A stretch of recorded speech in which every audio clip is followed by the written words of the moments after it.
President Trump's refusal to certify that Iran is complying with the nuclear deal throws the ball into Congress's court, and under the statute they have 60 days to act. Now, within that 60-day window, any legislation they propose, they can pass with only 50 votes in the Senate. But after the 60 days, it could subject to a filibuster and would take 60 votes to pass it.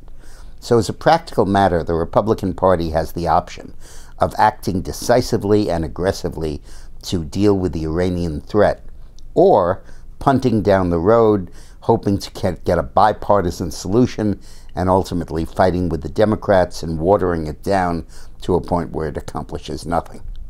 As always, they're considering the second option more likely. But the first option is what they need to do. They need to put those sanctions right back in place right now.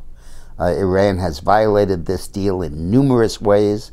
The deal doesn't go far enough in stopping them from nuclear weapons. It sunsets and ends after a few years. It does not permit adequate verification.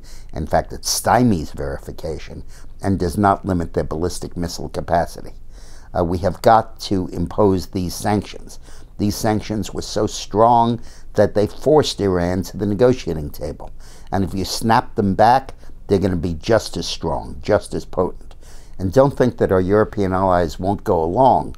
No matter how much they protest, they'll have to go along, because the sanctions will include secondary sanctions, which say that any European or other company that does business with Iran cannot do business with the United States, cannot use our banking system, cannot import products here, cannot even travel to the United States. And nobody is going to be willing to make that sacrifice. They'd rather not trade with a $40 billion economy in Iran than a $20 trillion economy in the United States. Congress needs to act on this immediately.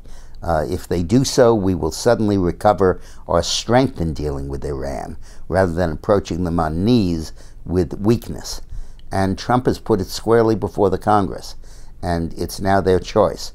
Do nothing or act decisively. See how your senator votes. Thanks for watching.